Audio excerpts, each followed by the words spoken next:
I used to carry my driver around like 270, I think. Now it's like 300, sometimes over 300 consistently. So that's very nice.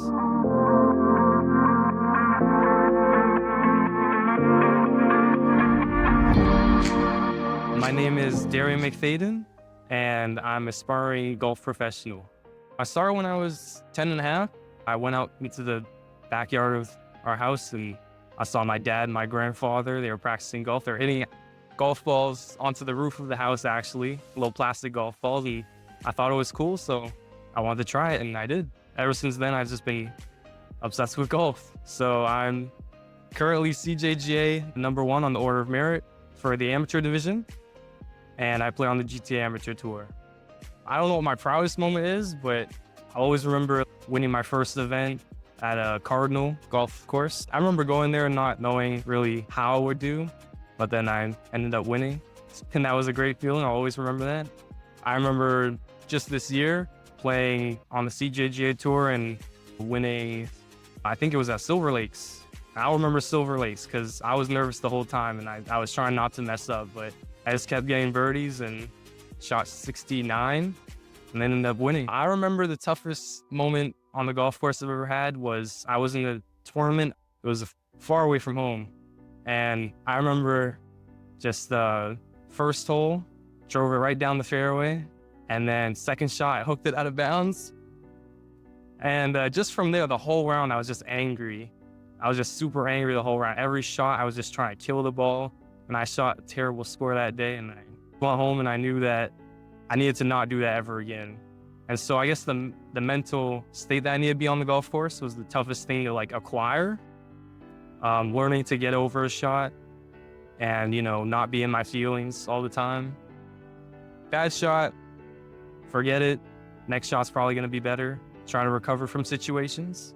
And if it's a good shot, celebrate a little, but just keep going until it's over. My dad actually wasn't there for that event. So that moment of switching into focusing more on the mental side, I went home and I told my dad what happened and he wasn't happy. He gave me some books to read, like mental stuff for golf specifically, like quantum golf and Zen golf and things of that nature. I read those books. I started to adopt those tools to help me on the golf course, to not get so upset and not get so emotional. Watching what the pros do and seeing like, oh, he had a bad shot. What's he gonna do next? What does he look like? He looks angry, but what's he doing to deal with that? Oh, he's in the trees. How's he gonna get onto the green? On TV, you see they hit a lot of good shots. Focusing more on the bad shots that they're playing and seeing what they're doing next really helped. Before LPS, I was on my dad's program. My dad's my coach. He was my strength coach at the time as well. I was doing a lot of deadlifting, a lot of squats, a lot of things for legs specifically, because, I wanted power in my golf swing. I think I started working out when I was in high school. And I was doing a lot of that stuff. We built the home gym. We have a squat rack. We have the bench. Just doing a lot of that stuff. The first time I heard about LPS was on the GTM tour, my first year. So I saw the banner, it said dominate. I'm like, what does that mean? I met Jeremy. I just saw the place and it was loud. It was different. The energy was different. A lot of the people coming here were different than what I experienced before. There were a lot of pros here.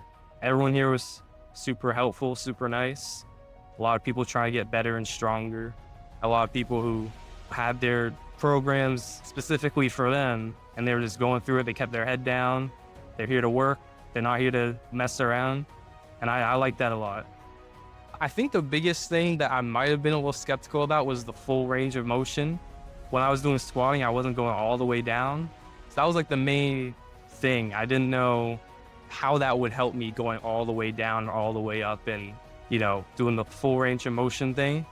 But then Coach Plants explained it to me. He's like, oh, you're less likely to be injury prone and you should get stronger at every segment of every lever. My experience online was good, especially I would come in once a week when I started. And actually the app was very helpful. You see your program, you see each exercise you do, you have a video for it, and you can log your weights and your reps and things like that, which I thought was pretty cool. First time I looked in the app, I saw I had 4 workouts. I was like, I'd never done 4 workouts in a week before. And then I had an active recovery day, like after the 4 workouts. So I was like, this is a lot. I've never done this much. And so that was pretty cool. Just, taking it to the next level. I stayed motivated just because I knew that when I came back here and people saw me, I felt like they'd know that if I slacked off, they'd know that I'm not lifting the way I'm supposed to be lifting. I felt like I was being held accountable, basically. I didn't want to be the guy in the gym that was, coming here for like years and years and years and lifting the same weight. And there's people smaller than me lifting 3 times as much as me. I didn't want to be that guy. So I was training for 3 to 4 months. When I started, I was swinging at 108, I think, club head speed. And then just one day out of the blue, like after training for, I think it was around the 3-month mark, I was just in the simulator and I was swinging as hard as I could. And then all of a sudden, like 115, 118 club head speed. And that was pretty cool. I used to carry my driver around like 270, I think. Now it's like 300, sometimes over 300 consistently. So that's very nice. With the extra speed and the extra yards now, I started to take more risks. I can go over trees and off the tee. I can go around stuff. I can go over stuff. I can carry stuff. It's funny now, par 5s are like long par 4s for me now, because I'm hitting like almost all of them in 2. I mean, my driver down there, and then it's like a iron now instead of a wood. So that's a huge advantage now. So next year, I'm planning on playing a open qualifier for the PGA Tour Americas tour. And then I'm also planning on playing a qualifier for the Canadian Open next year. So to prepare for that, I'm just trying to shoot really low scores. I'm trying to get as much experience like under pressure situations. I'm trying to play a lot like in tournaments against really good players is the best that I can find. And just really try to get under par, like super under par. Like 3 under is not gonna cut it anymore. I gotta be 7 under. People don't realize how hard it is to, get really proficient and get really good at golf and get to the level that I'm trying to get to. I'll wake up and do my stretching and then get coffee. And I'll do 100 putts. I'll do some drills. That'll take like an hour. I'll do an hour of chipping. Then I'll do like an hour of full swing, just 7-iron, 4-iron, things like that, shot shaping. I can't just hit the ball straight. I gotta learn how to, if there's a tree in front of me, I gotta hit it around it, doing draws and fades, low draw, low fade. If I want to hit over something, I gotta do everything. And then work out, and I'll get back to it. I'll do driver, just swinging as hard as I can, and then backing off and being like, okay, if I'm on the tee and it's a narrow fairway, I gotta be able to swing smooth and just get it straight down there. And then sometimes I gotta hit it like as hard as I can and get it 300. So like at the end of the day, I'm probably doing 6 hours of just golf related stuff. And I don't really go out much. I'm just learning like how important sleep is. I used to be just staying up at night. I'll get like 5 hours, and that's not good. I naturally want like 9 hours of sleep, so I have to get in bed by like 8 o'clock. So eating as well, I'll eat like 3-4 eggs in the morning, always eggs. I get tired of eggs sometimes, but I gotta keep eating eggs because they're so good for me. A lot of protein, chicken and rice, some vegetables. Yeah, Monday to Sunday. My schedule's pretty much the same throughout the week, depending on my work schedule, because I work for my dad if he's coaching, and we'll be at a place for like 3 hours. If he's teaching 3 lessons, I'll just be practicing by myself for 3 hours, and I'll maybe do my full swing practice at the whatever simulator or whatever course we're at for 3 hours. And if they have a putting green, I'll do my hour of putting there, or I'll do my hour of chipping there. But it's pretty much the same. I try to hit these benchmarks of an hour each of each segment of my game. I feel like if I miss one of them, then the next day it's like, oh, I missed driver yesterday. My driver's a little off today. Or oh, I missed putting yesterday. I'm hitting on the toe today.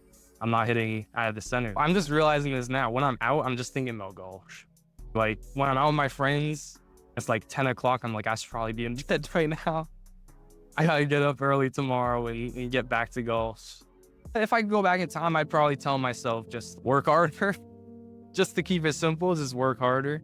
When I was younger, golf was sort of like a thing that you do after school and on the weekends, play and have fun and stuff like that. And then I started to take it seriously later on. I feel like if I took it seriously sooner, I could be where I am right now, but like 3 years ago, and I could be like much better player. I would tell myself to be more persistent instead of consistent. because it's easy to say, okay, I got to hit 100 putts today. I got to hit 100 chips, 100 swings. And you can do all that. You can get it done. But like, are you really intentional with what you're doing? Like on the 100th putt, are you really trying to feel that putt? Are you really trying to get better? Or are you just trying to do it to get it done and say, oh, I hit 100 putts today? But did you actually get better in that 100 putts? I feel like I could have been more intentional with what I was doing in my practice. I would have started reading. Like reading was a big one. Quantum golf especially was a big one. Just being less fearful on the golf course as well. And really staying in the moment. I would have recommended myself books, probably. Just tell myself to read a lot and try to seek the knowledge of other players as well. Find people who are better than you. Try to play with people who are better than me. See if they can pull me up. I'd probably do that.